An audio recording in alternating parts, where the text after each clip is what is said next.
Hatchet by Gary Paulsen, Chapter 9. Brian found it was a long way from sparks to fire.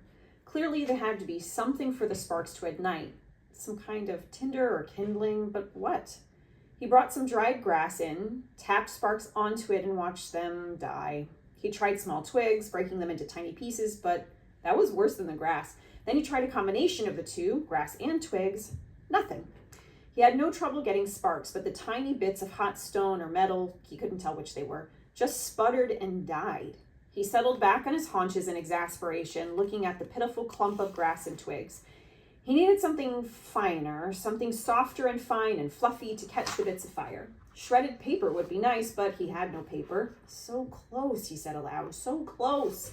He put the hatchet back in his belt and went out of the shelter, limping on his sore leg. There had to be something, had to be. Man had made fire. There had been fire for thousands, millions of years. There had to be a way. He dug in his pocket and found the $20 bill in his wallet. Paper.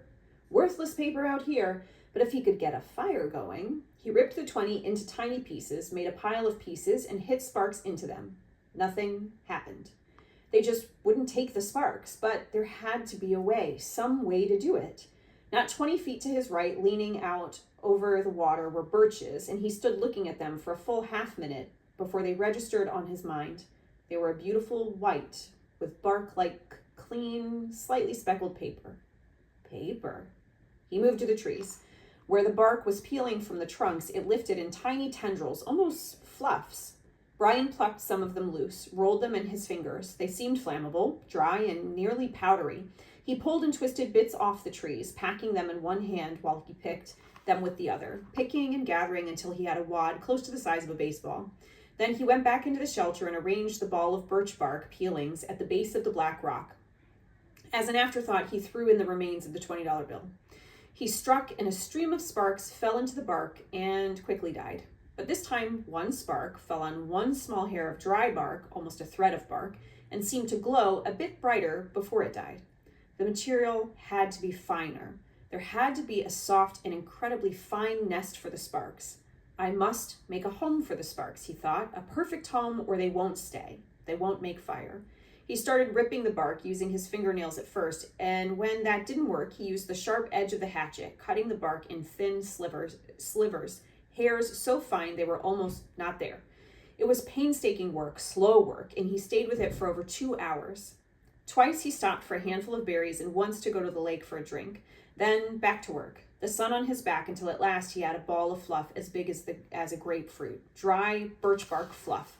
He positioned his spark nest, as he thought of it, at the base of the rock, using his thumb to make a small depression in the middle, and slammed the back of the hatchet down across the black rock.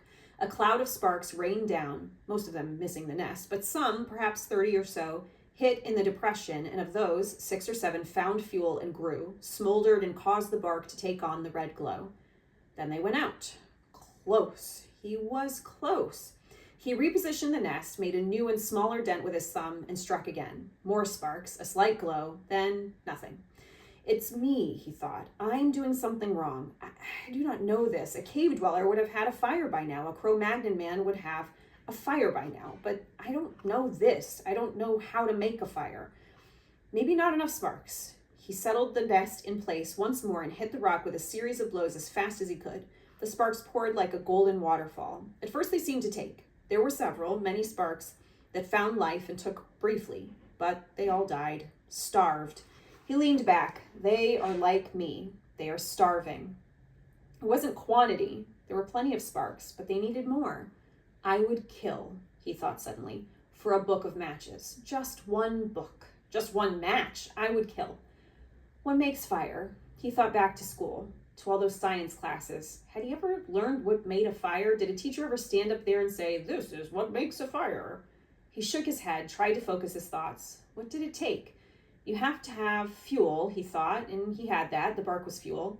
Oxygen, there had to be air. Oh, he needed to add air. He had to fan on it, blow on it.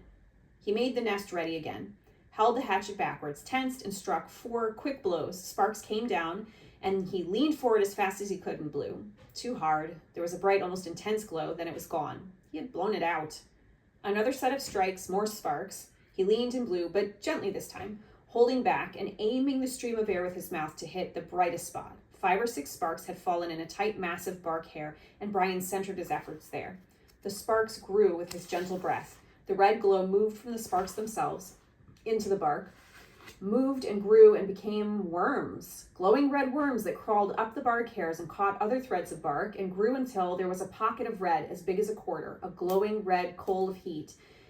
And when he ran out of breath and paused to inhale, the red ball suddenly burst into flame. "Fire!" he yelled. "I've got fire! I've got it! I've got it! I've got it!"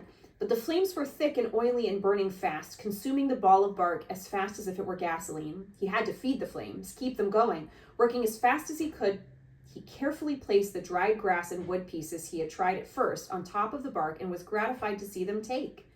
But they would go out fast. He needed more and more. He could not let the flames go out. He ran from the shelter to the pines and started breaking off the low, dead, small limbs. These he threw in the shelter, went back for more, threw those in, and squatted to break and feed the hungry flames. When the small wood was going well, he went out and found larger wood and did not relax until that was going. Then he leaned back against the wood brace of the door opening and smiled. "I have a friend," he thought. "I have a friend now, a hungry friend, but a good one. I have a friend named Fire. Hello, Fire." The curve of the rock back made an almost perfect drawing flue that carried the smoke up through the cracks of the roof, but held the heat. If he kept the fire small, it would be perfect and would keep anything like that porcupine from coming through the door again. A friend and a guard, he thought. So much from a little spark. A friend and a guard from a tiny spark. He looked around and wished he had somebody to tell this thing, to show this thing he had done, but there was nobody. Nothing but the trees and the sun and the breeze and the lake. Nobody. And he thought, rolling thoughts with the smoke curling up over his head and the smile still half on his face, he thought, I wonder what they're doing now. I wonder what my father is doing now. I wonder what my mother is doing now. I wonder if she is with him.